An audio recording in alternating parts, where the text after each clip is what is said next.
ایک مرتبہ نبی صلی اللہ علیہ وسلم کے دور میں ایک عورت کبیرہ گناہ کا ارتکاب کر بیٹھی۔ کسی کو اس کا پتہ بھی نہیں تھا۔ یہ معاملہ اس کے اور اس کے پروردگار کے درمیان تھا، مگر اللہ تعالیٰ نے اس کے دل میں یہ احساس ڈالا کہ دنیا کی تکلیف تھوڑی ہے اور آخرت کی تکلیف زیادہ ہے، اور دنیا کی ذلت تھوڑی ہے اور آخرت کی زیادہ ہے، لہذا مجھے چاہیے کہ میں اپنے اس گناہ کو دنیا ہی میں پاک صاف کرا جاؤں۔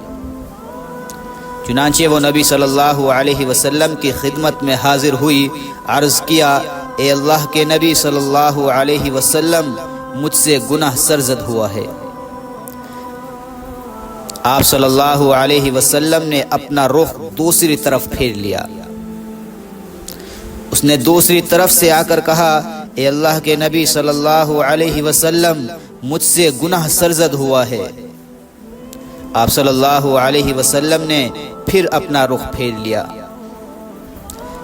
اللہ کے محبوب صلی اللہ علیہ وسلم نے 4 مختلف اطراف میں رخ کیا اور اس نے چاروں طرف سے آ کر بتایا کہ مجھ سے گناہ کبیرہ سرزد ہوا ہے۔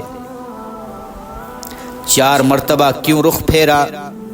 اس لیے کہ نبی صلی اللہ علیہ وسلم اس سے 4 مرتبہ گواہی لینا چاہتے تھے، کیونکہ اس وقت تک حد جاری نہیں ہو سکتی جب تک گواہی نہ ہو۔ اس عورت نے اقرار کرتے ہوئے کہا، میں نے گناہ کیا ہے اور وہ گناہ میرے پیٹ میں پل رہا ہے۔ اب میں چاہتی ہوں کہ آپ مجھ پر حد جاری کر کے مجھے اس گناہ سے پاک فرما دے۔ نبی علیہ السلام نے فرمایا، ابھی جاؤ اور جب وضع حمل ہو جائے تو پھر آنا۔ چنانچہ وہ چلی گئی۔ جب بچے کی پیدائش ہو گئی تو وہ بچے کو لے کر پھر آئی اور پھر عرض کرنے لگی، اے اللہ کے نبی صلی اللہ علیہ وسلم، اب آپ مجھ پر حد جاری کیجئے۔ اللہ کے محبوب صلی اللہ علیہ وسلم نے ارشاد فرمایا کہ ابھی اس بچے کو دودھ پلاؤ۔ چنانچہ وہ پھر واپس چلی گئی۔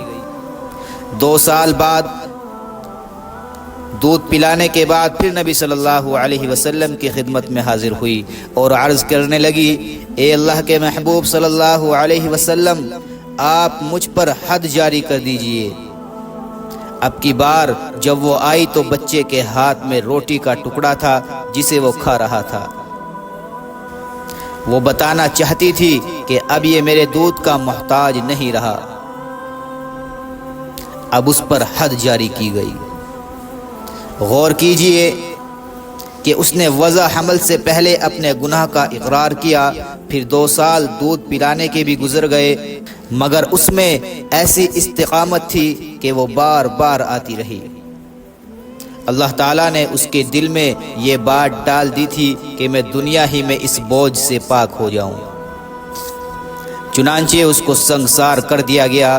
سنگسار کرتے ہوئے حضرت عمر نے اس کے بارے میں کوئی سخت بات کہہ دی، مگر نبی صلی اللہ علیہ وسلم نے ارشاد فرمایا، عمر رضی اللہ عنہ، اس نے ایسی سچی توبہ کی ہے کہ اس کی توبہ کے اجر و ثواب کو شہر والوں پر تقسیم کر دیا جائے تو شہر کے سب گناہگاروں کی مغفرت ہو جائے۔